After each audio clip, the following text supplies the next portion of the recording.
ഉച്ച ഏകദേശം ഒരു 1:30 1:45 സമയം. നല്ല വെയിലുണ്ട്, അതുകൊണ്ട് തന്നെ നല്ല ചൂടുണ്ട്. ഇനി അതുകൊണ്ടാണോ എന്നറിയില്ല, നല്ല വിശപ്പുണ്ട്. അപ്പോൾ സ്വല്പം കനത്തിൽ തന്നെ വേണ്ടി വരും കേട്ടോ. അങ്ങനെ എവിടെ പോകുന്നില്ല നോക്കിയിട്ടാണ് അവസാനം ഇവിടെ എത്തിയത്. ചേട്ടാ ജ്യൂസ് എന്തൊക്കെയല്ലേ? ജ്യൂസ് നമുക്ക് അത്യാവശ്യം passion fruit, avocado, mosambi, orange. സിറപ്പാണോ അത്? ആപ്പിൾ. സിറപ്പാണോ? സിറപ്പല്ല, ഫ്രഷ് ആണല്ലേ? സിറപ്പ് യൂസ് ചെയ്യാൻ എല്ലാം ഫ്രഷ് ജ്യൂസാണ്. ഓക്കെ. പാഷൻ ഫ്രൂട്ട് ആയാലോ? നമുക്ക് പാഷൻ ഫ്രൂട്ട് ആയാലോ? അല്ലേ, പാഷൻ ഫ്രൂട്ട് ആക്കാമല്ലേ? പാഷൻ ഫ്രൂട്ട് എന്നാണ് പറഞ്ഞതെങ്കിലും അവസാനം ഞാൻ ഐറ്റം മാറ്റിനേട്ടാ. അല്ല, നിങ്ങൾ വിചാരിക്കുന്നുണ്ടാവും അല്ലേ ഈ ചെക്കൻ എന്തെന്നാ ഇവിടെ മജ്ലിസിലിരുന്നിട്ട് ഈ ജ്യൂസാണോ കുടിക്കാൻ പോകുന്നതെന്ന്. പക്ഷേ ജ്യൂസ് അല്ല കേട്ടാ നമ്മുടെ മെയിൻ ഐറ്റം ഇതാണ്. ഈ റെസ്റ്റോറൻറ്റിലുള്ള എല്ലാ മന്തിയും ഓരോന്ന് വെച്ചെടുക്കാൻ പറഞ്ഞിട്ടുണ്ടേ. 4 ചിക്കൻ മന്തിയുണ്ട്, പിന്നെ ഒരു ബീഫ് മന്തിയുണ്ട്. സാധാരണ ഇവിടെ മട്ടൺ മന്തി ഉണ്ടാവാറുണ്ടായിരുന്നു, പക്ഷെ ഞാൻ പോയ ദിവസം ഇല്ലായിരുന്നു. അപ്പോൾ ആദ്യം തന്നെ ഫ്രീ ആയിട്ടൊരു സൂപ്പ് അങ്ങോട്ട് കിട്ടി, അതങ്ങോട്ട് കുടിച്ചു. ഇനി 5 മന്തി ഉണ്ടല്ലോ, ഓരോന്നായിട്ട് ഞാൻ പരിചയപ്പെടുത്തി തരാം. ഇത് നോർമൽ ചിക്കൻ മന്തിയാണ്, പിന്നെ ഇത് സ്പൈസി ബീഫ് മന്തിയാണ്, പിന്നെ ഒരു എരിപെരി ചിക്കൻ മന്തി അൽഫാമാണ്. ഇത് എരിപെരി ചിക്കൻ അൽഫാം മന്തി, പിന്നെ ഒരു നോർമൽ അൽഫാം മന്തി, പിന്നെ ഒരു സ്പൈസി ചിക്കൻ മന്തിയും. ഇതെൻ്റെ വിത്തൗട്ട് ഗ്രേപ്പ് ജ്യൂസ് ആണ്. ഇതിവിടുത്തെ സ്പൈസി ചിക്കൻ മന്തിയാണ്. അപ്പോൾ ആദ്യം തന്നെ അതന്നെ അങ്ങോട്ട് കഴിച്ച് തുടങ്ങി കളിയാൻ കുറച്ച് റൈസ് കോരിയിട്ട് എൻ്റെ പ്ലേറ്റിലോട്ട് അങ്ങോട്ട് ഇട്ടിട്ടുണ്ട്. പിന്നെ ആ ചിക്കൻ പീസും കൂടി എടുത്തിട്ട് ആ റൈസിൻ്റെ മേലെ ആടെ ഇട്ടിട്ടുണ്ടേ. എല്ലാം ക്വാർട്ടർ മന്തിയാണ്. ഈ ചിക്കൻ്റെ സോഫ്റ്റ്നെസ് ഉണ്ടെങ്കിൽ തൊടുമ്പം തന്നെ ഇതങ്ങോട്ട് ഇളകി പോകുന്നതാണ്. ഭയങ്കര സോഫ്റ്റ് ചിക്കൻ ആയിരുന്നു കേട്ടോ ഇത്. അപ്പോൾ ആ ചിക്കൻ പീസ് ഇങ്ങനെ ഇളക്കിയെടുക്കുമ്പോൾ ഞാൻ ഭയങ്കര ദുഃഖിതനേനും കേട്ടാ. അല്ലല്ല, ചിക്കൻ ഇളകി വരുന്നതിൻ്റെ ദുഃഖമല്ല. നമ്മളെ നാട്ടിലെന്താ ഇത്രയും സോഫ്റ്റ് ആയിട്ടുള്ള മന്തിയൊന്നും കിട്ടാത്തതെന്നാ. നമ്മളെ നാടെന്ന് ഞാൻ പറഞ്ഞത് എൻ്റെ കണ്ണൂരിനെയാണേ. ഇനി കണ്ണൂർ എവിടെയെങ്കിലും ഉണ്ടോയെന്നറിയില്ല ഇത്രയും സോഫ്റ്റ് ആയിട്ടുള്ള ചിക്കനുള്ള മന്തി.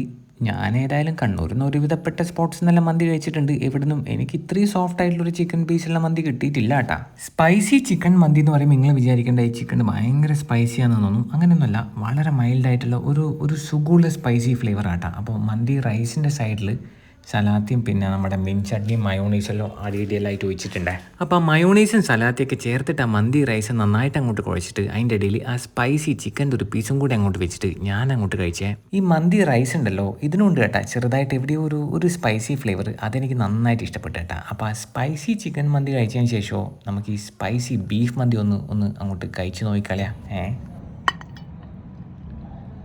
നേരത്തെ ആ ചിക്കൻ മാത്രമല്ല കേട്ടാ, ഈ ബീഫിൻ്റെ ഒരു സോഫ്റ്റ്നെസ് ഉണ്ടെങ്കിൽ നല്ല സോഫ്റ്റുമാണ്, വെൽ കുക്ക്ഡുമാണ് കേട്ടോ ഈ ബീഫ്. ഇതിനെ വെറുതെ ഒന്ന് പിടിച്ച് നിൽക്കുമ്പോൾ തന്നെ ഇതിങ്ങനെ പഞ്ഞി പോലെ ഇളക്കി വരുന്നുണ്ട്. അത് മാത്രമല്ല നല്ല നെയ്യുള്ള ബീഫുമാണ് കേട്ടോ. അപ്പോൾ ഈ ബീഫും ഈ മന്തി റൈസും കൊണ്ട് ചേർത്ത് അങ്ങോട്ട് കുഴച്ചിട്ട് ഇങ്ങനെ വാരി ഇങ്ങോട്ട് എടുത്തിട്ട് കണ്ണങ്ങോട്ട് പൂട്ടിയിട്ട് എല്ലാം അങ്ങോട്ട് മറന്നിട്ട് ഞാൻ അങ്ങോട്ട് കഴിച്ചു നോക്കി.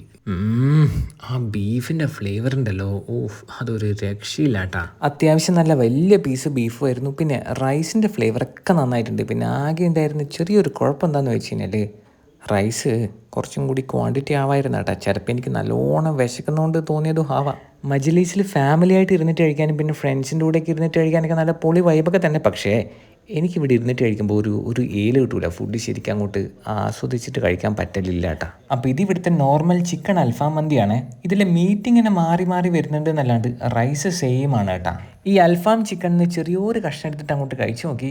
ചിക്കനൊക്കെ പ്രോപ്പർലി കുക്ക്ഡുമാണ്, പിന്നെ ഫ്ലേവറും വലിയ കുഴപ്പമൊന്നുമില്ല. പക്ഷേ അൽഫാം ചിക്കനെ അൽഫാം ചിക്കൻ ആക്കുന്ന ഒരു യുണീക്ക് ഫ്ലേവർ ഉണ്ടല്ലോ, അത് എവിടെയോ കുറച്ച് മിസ്സിങ് ആയ പോലെ തോന്നിയേ. ഈ മന്തി റൈസിൻ്റെ കൂടെ കഴിക്കാൻ അടിപൊളിയായിരുന്നു കേട്ടോ. പിന്നെ ഈ അൽഫാം ചിക്കൻ എന്നൊരു കഷ്ണം ഇങ്ങോട്ട് എടുത്തിട്ട് ഈ ലേശം മയോണൈസ് ഉണ്ട് ഇതിൻ്റെ സൈഡിൽ വെച്ചിട്ടില്ല, അതിൽ നൈസായിട്ട് അങ്ങോട്ട് മുക്കിയിട്ട് ഞാൻ തന്നെ അങ്ങോട്ട് കഴിച്ചു. പിന്നെ പറയുമ്പോൾ എല്ലാം പറയണല്ലോ ഇത്. അപ്പോൾ ഇവിടുത്തെ മയോണീസ് ആയാലും ആ മിൻ ചട്നി ആയാലും സലാത്തി ആയാലും ഒക്കെ ഉഷാറായിരുന്നു കേട്ടോ. അപ്പോൾ എനിക്ക് കഴിക്കാൻ ബാക്കിയുണ്ടായിരുന്നത് 2 ചിക്കൻ ആയിരുന്നു. ഒന്ന് നോർമൽ ചിക്കനും പിന്നെ ആ എരിപ്പെരി ചിക്കൻ അൽഫാം ഇല്ലേ അതും. അപ്പോൾ രണ്ടും എടുത്തിട്ട് എൻ്റെ പ്ലേറ്റിലോട്ട് അങ്ങോട്ട് ഇട്ടിട്ട് ഞാൻ കഴിക്കാൻ തുടങ്ങിയിട്ടുണ്ടേ.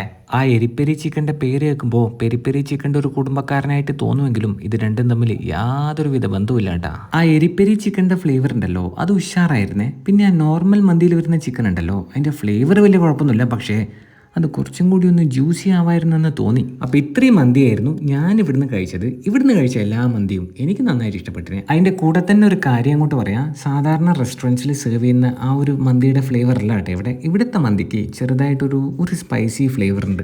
അപ്പം വയറ് നിറയെ മന്തി കഴിച്ച ശേഷം ഈ മീട്ടാപ്പാനും കൂടി അങ്ങോട്ട് കഴിച്ചിനെ. അല്ല, മീട്ടാപ്പാൻ എന്ന് തന്നെയല്ലേ എൻ്റെ പേര്. ഇനി സ്പോട്ട് പറഞ്ഞുതരാം. എറണാകുളം എടപ്പള്ളി മരോട്ടിച്ചോട് ജംഗ്ഷൻ്റെ അടുത്തുള്ള ഈ അറേബ്യൻ പാലസ് ഗൂഗിൾ മാപ്പിലുണ്ട്. അപ്പം ശരി.